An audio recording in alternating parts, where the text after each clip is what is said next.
जी, किसी दरगाह को लेकर निर्माण के लिए आपने ज्ञापन दिया, क्या मामला है?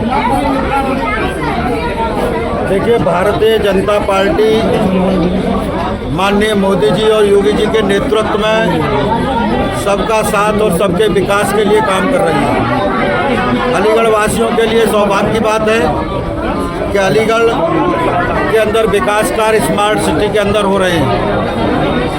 उन्हीं कार्यों की श्रृंखला में नगर आयुक्त महोदय के द्वारा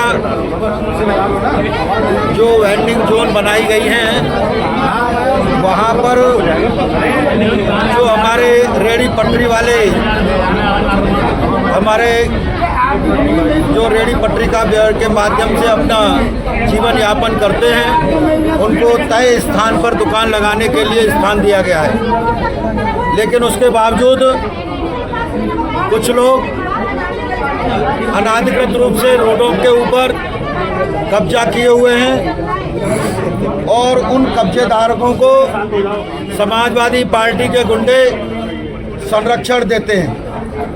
जब नगर निगम की टीम ने उनको कई बार नोटिस के बाद हटाने का प्रयास किया, तो समाजवादी पार्टी के गुंडों ने सरकारी कर्मचारियों के ऊपर जानलेवा हमला किया, कई अधिकारियों को लूलहान किया और सरकारी काम में बाधा पहुंचाई।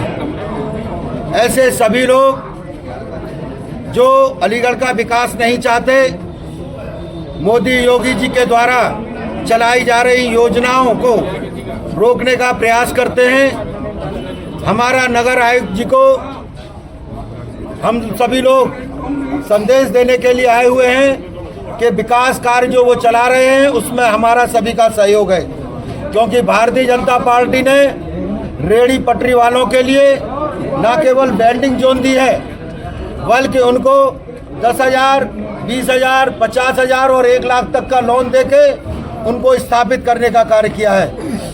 ये लोग जो रेहड़ी पटरी वालों को, जो अपराधी लोग हैं, उन्हें आगे करके विकास कार्यों को रोक रहे हैं। वास्तव में ये उस समाज के लोगों का विकास नहीं चाहते। ये चाहते हैं कि वो लोग सरकार की जो योजना है उसका लाभ ना लेते हुए केवल उनके आगे पीछे घूमते रहें। नगर निगम ने अपना काम किया, जिसका उन्होंने विरोध किया, उनके साथ मारपिटाई की। इसके बावजूद उनके जो नेता बनते हैं, उन्होंने आके नगर आयुक्त साहब से अभद्रता की, यहाँ पर मेज कुर्सियों को तोड़ा, कुर्सियों को फेंका, जो पूरी तरह से अराजकता का प्रदर्शन करता है। इसी के लिए समाजवादी पार्टी और उसके कार्यकर्ता जाने जाते हैं। हम इसका विरोध करते हैं और मांग करते हैं कि ऐसे लोगों के खिलाफ कड़ी से कड़ी दंडात्मक कार्रवाई की जाए।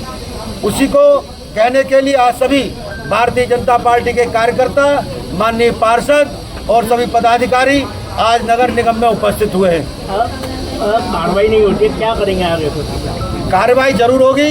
जैसा नगर आयुक्त साहब ने बताया है कि जिस टीम के ऊपर कल हमला हुआ, उनको गिरफ्तार किया जा चुका है। शेष लोग हैं, उनके खिलाफ भी कार्रवाई होगी। जिन लोगों ने नगर निगम के ऑफिस में आकर नगर आयुक्त को धमकाया है, उनके खिलाफ भी कार्रवाई की जाएगी। देखिए, अतिक्रमण के खिलाफ जो अभियान है नगर निगम अलीगढ़ का निरंतर चलेगा। इसमें कठोरतम कार्रवाई की जाएगी और विधिक तौर पर समय देने की कार्रवाई, नोटिस देने की कार्रवाई के बाद भी अगर कोई अपना अवैध अतिक्रमण नहीं हटाएगा और शहर को गंदा करने की कोशिश करेगा, अव्यवस्थित करने की कोशिश करेगा, कूड़ा फैलाने की कोशिश करेगा, ट्रैफिक जाम करने की कोशिश करेगा, तो शासन की मंशा के अनुरूप उनके खिलाफ हम बिल्कुल डटकर कार्रवाई करेंगे। सर, एक सरकारी कार्यालय में कल इस तरह की घटना हुई, उसको किस तरीके से लिया? देखिए, इसमें सरकारी कार्यालय में तमाम लोग आते हैं, अपना पक्ष रखते हैं, कुछ पक्ष में होते हैं, कुछ विपक्ष में होते हैं। एक लोकतांत्रिक प्रक्रिया है। मेरा सिर्फ इतना ही कहना है कि नगर निगम अलीगढ़ बिना किसी दबाव के, बिना किसी के प्रेशर में आए, बिना विचलित हुए अपना जो कार्य है कि अगर अवैध अतिक्रमण है तो वो हर हाल में हटेगा। इसमें किसी तरह का दबाव या किसी तरह की कोताही बर्दाश्त नहीं। लगातार सर शहर में विकास के काम हो रहे हैं, सड़कें भी सही हो रही हैं, अतिक्रमण हटाया जा रहा है, तो आखिर आपत्ति क्यों है लोगों को इस तरीके? देखिए, बहुत बार होता है कि एक हर शहर का एक कल्चर होता है। लंबे समय से अगर उस तरह की व्यवस्था बनी हुई है, जब व्यवस्था में परिवर्तन करने का प्रयास किया जाता है तो सिर्फ गिने चुने लोग होते हैं जो उसके विरोध में आते हैं। ज़्यादातर जो पॉपुलेशन होती है इस बात को समझती है। अलीगढ़ में भी मैं कहता हूँ 95% से ज़्यादा लोग इस बात को समझ रहे हैं कि जब इतना द्रुत गति से विकास का कार्य हो रहा है, सड़कें बन रही हैं, नाले बन रहे हैं, सौंदर्यीकरण हो रहा है, लाइटें अच्छी हो रही हैं, अवैध अतिक्रमण भी हटना चाहिए। कुछ गिने चुने लोग होते हैं, हो सकता है उसका विरोध करें। हम कोशिश करेंगे कि उनको भी हम समझा बुझा कर वहाँ से हटाएं, और अगर विधिक प्रक्रिया के बाद भी वो नहीं हटाते हैं, हठधर्मिता पर आते हैं, तो नगर निगम अलीगढ़ प्रशासन के साथ मिलकर उनके खिलाफ कठोर कार्रवाई सुनिश्चित। आज भाजपा के लोग भी आए थे जी, लोग आते हैं, अपनी बात रखते हैं, उनके सुझाव होते हैं, विचार होते हैं, पक्ष होता है, विपक्ष होता है। हमारा कार्य है कि उन सभी बातों को हम लोग सुने, लेकिन जो कानून है, एक्ट है, नियम है, उसके हिसाब से ही हम लोग आगे अपनी कार्रवाई को आगे बढ़ाएं। Thank you.